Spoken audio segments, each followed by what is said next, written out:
When I refused to sell my shop to save brother's failed dream, my family called a vote to cut me out. They grinned, majority rules. My sister just watched. I grinned back and said, then let's vote on this instead. Seconds later, I dropped a paper, and the room burst into chaos. I'm Jack, 34, and I run a small hardware store in a dusty corner of Ohio. It's not much, just shelves stacked with nails, paint cans, and tools, but it's mine. I built it from scratch 8 years ago with every dime I had, after Dad told me I'd never amount to anything. See, I've always been the guy who shows up, fixing Mom's leaky sink when it floods her kitchen, driving my sister Claire to work when her old Chevy dies, even hauling my cousins out of bar fights they started over nothing. Family's everything to me, or at least it was. My older brother, Ethan, though, he's the golden boy. Since we were kids, he's been the star, straight A's, college degree, Mom's teary pride at every step he took. Me? I was the quiet one, the reliable one, which somehow meant I didn't shine. The shop's my proof I'm not invisible. My hands built something real, something lasting. But last year, that all got ripped apart.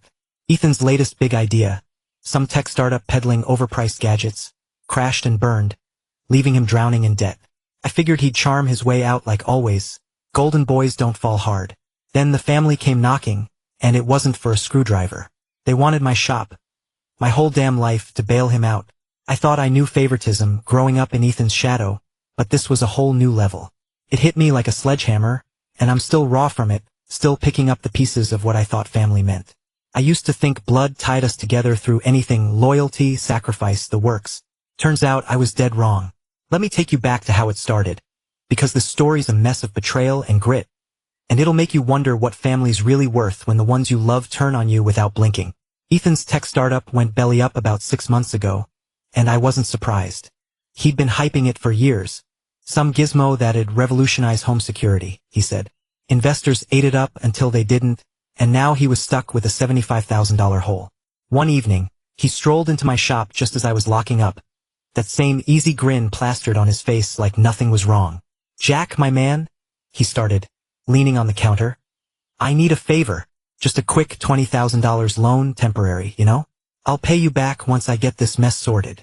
I stared at him, the fluorescent lights buzzing overhead. My shop barely clears enough to keep the lights on, and he knows that. I told him no, straight up. Ethan, I'm not a bank. I've seen your plans. They don't pan out. I can't risk it. He shrugged, said he got it, and left without a fight. I almost felt bad, almost. That night, Mom called. Her voice was shaky, like she'd been crying. Jack, Ethan's in real trouble. He's so stressed, and you're the only one who can help. Please, think about it. Guilt twisted in my stomach. She's always had a blind spot for him. Ever since he won that spelling bee in 3rd grade and I got a pat on the head for not tripping over my shoelaces. But I held my ground. Mom, I've got my own bills. He's got to figure this out himself. She sighed, heavy and disappointed, and hung up. I figured that'd be the end of it, but I underestimated how deep Ethan's hooks were in everyone. The next morning, I stopped by the diner for coffee. Same place I've gone since I opened the shop. Old man Pete, who's been fixing tractors longer than I've been alive, waved me over. Heard you're sitting pretty while Ethan's struggling, he said, eyebrows raised. I froze, cup halfway to my mouth. What are you talking about? Pete leaned in, lowering his voice. Ethan was in here yesterday, telling folks you've got cash stacked up in that shop, but you won't help him out. Said it's a shame, family turning their backs like that. My grip tightened on the mug. Anger flared hot in my chest. He was spinning lies, making me the bad guy to save his own skin. I forced a laugh, told Pete it was bull, but the damage was done. By noon, 2 regulars canceled orders. Their voices clipped over the phone. Word was spreading, and Ethan was the one holding the megaphone. I drove home that night, knuckles white on the steering wheel. Ethan's always been the smooth talker. Got out of speeding tickets, charmed teachers into extra credit. But this was different. He wasn't just dodging consequences. He was dragging me under to float himself. I kept replaying Mom's call, her plea echoing in my head, and Pete's words stung like salt in a cut. I've spent years proving I'm more than the shadow they cast me in, and here he was, turning my hard work into his sob story. Part of me wanted to call him, demand he set it straight, but I knew he'd just flash that grin and talk circles around me. Instead, I sat in my truck outside the shop, staring at the faded sign. Jack's Hardware, and felt something shift. This wasn't just about money anymore. Ethan wasn't going to stop, and I had a sinking feeling the family wouldn't either. They'd always rallied around him, but I never thought they'd come for what's mine. I was wrong, and it was about to get worse. A week after Ethan's visit, Dad called me. His voice was gruff. No small talk. Just, get over here tonight. We need to talk. I knew it wasn't about borrowing a ladder. When I pulled up to their house, the driveway was packed. Mom's sedan, Claire's beat-up Chevy, even Uncle Ray's rusted pickup. My stomach sank. This wasn't a chat. It was an ambush. Inside, they were all waiting in the living room, perched on the faded plaid couch and mismatched chairs like some council of war. Ethan wasn't there, probably too busy polishing his next pitch, but his absence didn't ease the tension. Dad stood by the fireplace, arms crossed, and didn't waste time. Ethan's in deep, Jack. We've been talking and we need you to sell the shop. It's just a small thing. His career's bigger than that. His words hit like a punch to the ribs. My shop, my blood, my late nights, my everything, reduced to a small thing. I opened my mouth, but nothing came out at first, just a sharp breath. Mom jumped in, her hands twisting a dish towel, like she always does when she's nervous. You've always taken care of us, Jack. Ethan's lost right now, and this is what family does. We lift each other up. Her eyes were soft, pleading, but there was an edge I hadn't noticed before, like she'd already decided my answer. I found my voice. That shop's not some piggy bank I can crack open. It's my life. Ethan's had his chances. Why's it on me to fix this? Dad's jaw tightened. Because he's got potential. You're steady, sure. But Ethan's the one who could really make something of himself. Steady. The word stung. 8 years of grinding, and I'm just the mule while Ethan's the racehorse. I shook my head. It's not fair. I'm not selling. That's when Ethan's shadow crept in without him even being there. Claire, my little sister who I'd driven through blizzards for, piped up. Jack, it's not like you're married to that place. You could start over. Her tone was casual, like she was suggesting I switch brands of coffee. I stared at her, waiting for a crack in her face to show she didn't mean it, but she just looked away. Uncle Ray nodded, grunting. Family's gotta stick together, kid. Ethan's the priority. Then Mom again, softer but firmer. Think of what he could do with a fresh start. I felt the walls closing in, their voices piling up like bricks. Ethan wasn't even here to face me, but he'd already won them over. Same as always. I stood up, hands clenched. So what? I'm supposed to torch my life because Ethan can't keep his promises? I've been there for all of you. Every damn time. And now you're telling me it's not enough. Dad stepped closer, his voice low. Don't make this harder than it needs to be. We're asking, not begging. Asking, right? It felt more like a command, and the room was thick with it. Expectation, judgment, and that old, familiar tilt toward Ethan. I grabbed my jacket. I'm not selling. That's my answer. Mom called after me. Jack, please. But I didn't turn back. Driving home, my chest burned. Not just anger, but something heavier. They didn't see me as their son, their brother. They saw a tool, a means to prop up their golden boy. I thought I'd dodged the bullet by saying no, but I should have known they wouldn't let it go that easy. What came next wasn't a request. It was a reckoning, and it'd show me just how far they'd go to keep Ethan on his pedestal. 3 days after I walked out of Dad's house, my phone buzzed with a text from Claire. Family meeting tonight, 7 p.m. Be there. No please, no explanation, just an order. I almost ignored it, but something gnawed at me. Maybe they'd come around, seen Ethan's mess for what it was. I was wrong. When I stepped into the living room, it was like déjà vu. Same faces, same setup, but the air felt different, thicker. Dad stood by the fireplace again. Mom sat twisting that damn dish towel. Claire avoided my eyes, and Uncle Ray cracked his knuckles like he was prepping for a fight. Ethan still wasn't there, which should have tipped me off, but I was too busy bracing myself. They were all smiling. Too wide, too polished, like they'd rehearsed it. Dad cleared his throat. We've been talking, Jack. You won't sell the shop, fine. But we can't let Ethan drown. So we're voting, you're either with us or you're not family anymore. Majority rules. My jaw dropped. A vote? Like I was some stranger they could kick to the curb?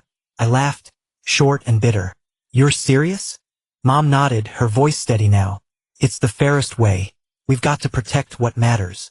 Protect what matters, Ethan, not me. Dad raised his hand first, then Mom, then Uncle Ray. I turned to Claire, my last hope. She'd cried on my shoulder when her ex left her. Slept on my couch when she couldn't pay rent. Claire, I said, voice cracking. She looked at the floor, muttered, "Sorry, Jack," and raised her hand. 4-1. Dad crossed his arms. "That's it. You're out." The room spun. Not just from the decision, from them. 8 years of showing up, and they'd erased me with a show of hands. I stood there, heart pounding, and forced my voice calm. "Fine. Let's vote on something else then." I reached into my jacket, pulled out the shop's lease. My name, only mine, and a letter I typed up after the last meeting, cutting all financial ties to them. No more loans, no more favors. "I vote I keep what's mine," I said, sliding the papers onto the coffee table. The smiles vanished. Dad's face went red. "What the hell is this?" he barked. Mom gasped, "Jack, you can't." But I cut her off. "You started this game. I'm playing it." Uncle Ray lunged for the papers, but I snatched them back.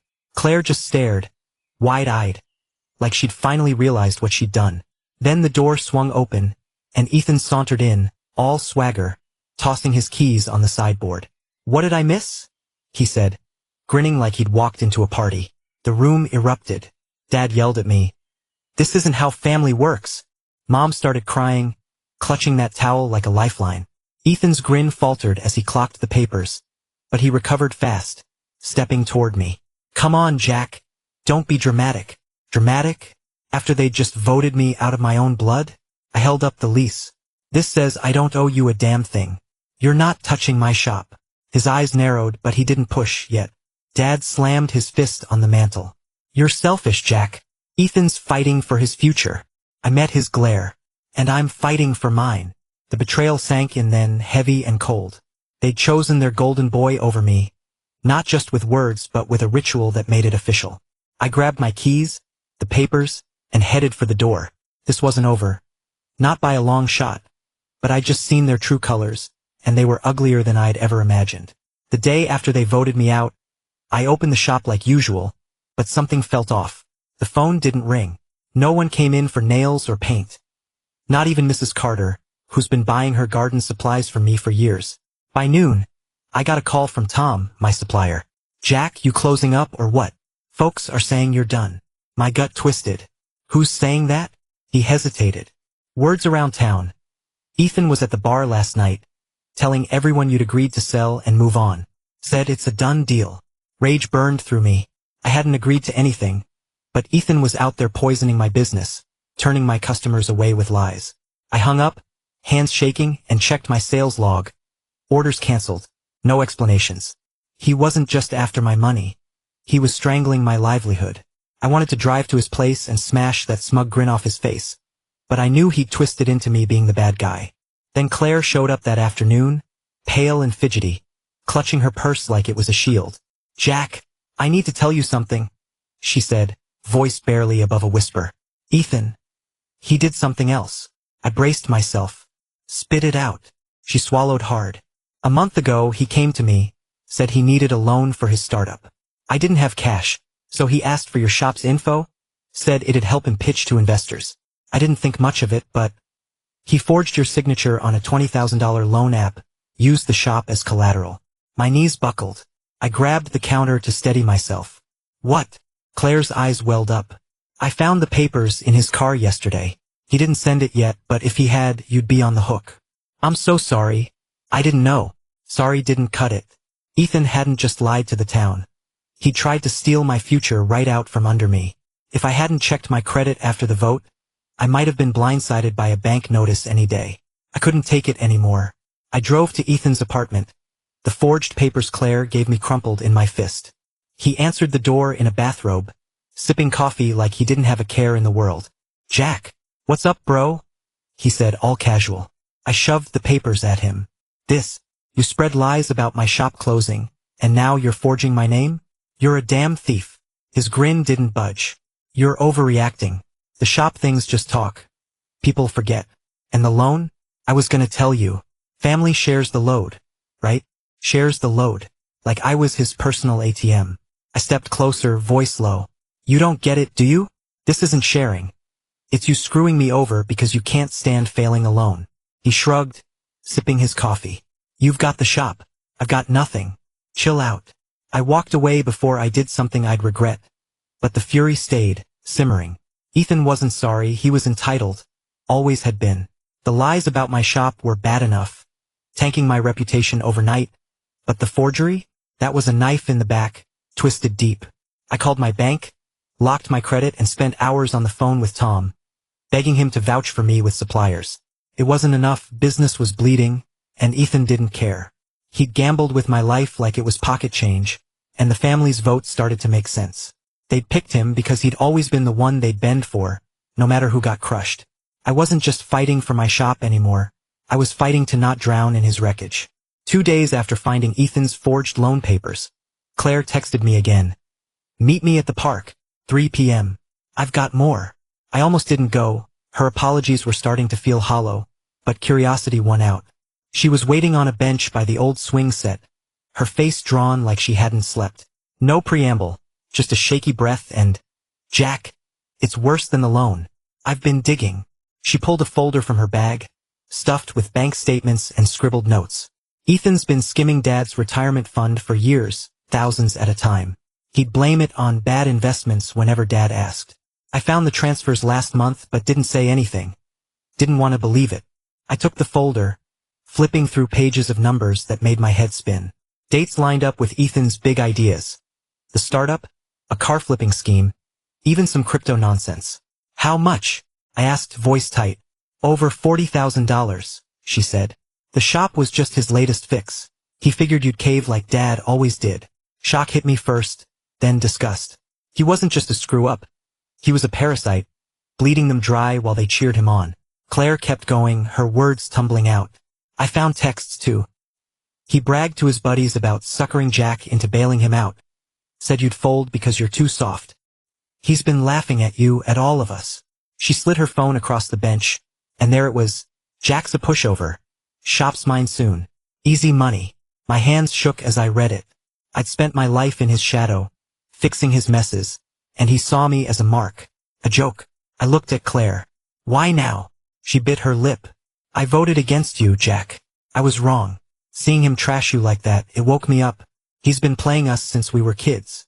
Her eyes were red, but I didn't care about her tears anymore. The truth was a brick to the chest. Ethan's golden crown wasn't luck. It was a con. That Sunday, Mom called me to dinner, her voice brittle but insistent. I went, not for her, but because I wanted them all in one room. The table was set like nothing had happened. Roast chicken, mashed potatoes, forced smiles. Dad carved the meat, Uncle Ray cracked a beer, and Claire sat quiet, avoiding my gaze. Ethan was late as usual. I waited until they were settled, forks clinking, then stood up. I've got something to share, I said, dropping Claire's folder on the table. Pages spilled out, bank records, Ethan's texts. He's been stealing from Dad's retirement for years. The shop? Just his latest grab. You're not saving him, you're feeding a leech. Mom's fork froze midair. Dad's face went slack, then hard. What's this nonsense? He growled. I pointed to the text. Read it. He's laughing at us. Ethan walked in then, tie loose, grinning. Smells good in here. What's the occasion? He saw the folder and his grin slipped. What's that? Mom whispered. Jack says you took from us. He laughed, sharp and fake. He's lying, trying to turn you against me. Claire stood, voice trembling but firm. No, he's not. I've got the messages, Ethan. You bragged about it. The room split open. Dad snatched a statement, his hands shaking as he scanned it. Mom's eyes welled up, but not for me. For him. Uncle Ray muttered, Jesus. And Ethan's charm cracked. You're all overreacting, he snapped. But the evidence was a noose tightening around him. I didn't yell, just watched them see him for once. The golden boy wasn't shining anymore, and I wasn't done showing them what their vote had cost. The silence after Claire backed me up was suffocating. Ethan stood there, cornered, his grin replaced by a snarl. Dad's eyes stayed glued to the bank statement, veins bulging in his neck. Mom clutched her napkin, tears streaking her face, while Uncle Ray just stared at the table. I didn't let the moment settle. You voted me out to save him, I said, voice steady. But he's been robbing you blind. I'm done being your scapegoat. Dad slammed the paper down. Family doesn't do this, Jack. You don't air dirty laundry like some damn lawyer. I stepped forward. You made it a transaction when you voted me out like I was trash. I'm just showing you the receipts. Ethan lunged for the folder, shouting, "This is bullshit. He's twisting it." Uncle Ray grabbed his arm, pinning him back. "Sit down, boy," he growled, and for once, Ethan shut up. I turned to Dad. "He's got something on you, doesn't he? That's why you always bend." Dad's face flushed, but he didn't answer. Ethan smirked, like he still had a card to play. "Tell him," I pressed. Ethan's eyes flicked to Dad, then back to me. "Fine," he spat. "Years ago, Dad got in deep with some bookies' gambling debts. I bailed him out, took the heat when the cops sniffed around. He owes me." Dad's head dropped, shame carving lines into his face. Mom gasped, "Paul, is that true?" He nodded, barely audible. "I didn't want you to know." The room tilted. Ethan's leverage wasn't talent or charm. It was blackmail, holding Dad's secret like a leash. I looked at them all, Mom's denial, Claire's guilt, Uncle Ray's shock. "You chose him because he's got you trapped," I said. "But I'm not playing anymore." I pulled a folded paper from my pocket. A legal notice I had drawn up after the vote, barring them from my shop, my accounts, my life. I dropped it on the table. "This ends it. No more favors, no more family." Ethan scoffed. "You're bluffing." I met his stare. "Try me." Dad stood, voice shaking. "You'd cut us off over this?" I nodded. "You cut me off first." Ethan lunged again, this time breaking free, grabbing my shirt. "You think you're better than us?" he hissed. I shoved him off hard. "No, I just stopped believing your lies." Claire stepped between us, pleading, "Jack, don't." But I held up a hand. "I vote myself out of this mess," I said, echoing their own words back at them. The irony wasn't lost, majority ruled, but I didn't need their tally anymore. I turned to Dad one last time. "You let him use me to pay a debt you should have faced. That's on you." His mouth opened, but nothing came out. Mom sobbed, "We're still family," but it sounded hollow. I grabbed my jacket and walked to the door, their silence louder than any argument. Ethan yelled after me, "You'll regret this." I didn't look back. The fight was over. I'd laid it bare, and they couldn't unsee it. Whatever came next, I'd face it alone, but at least it'd be on my terms. I'm Jack again, standing in my shop a month after that last dinner, sweeping sawdust off the floor.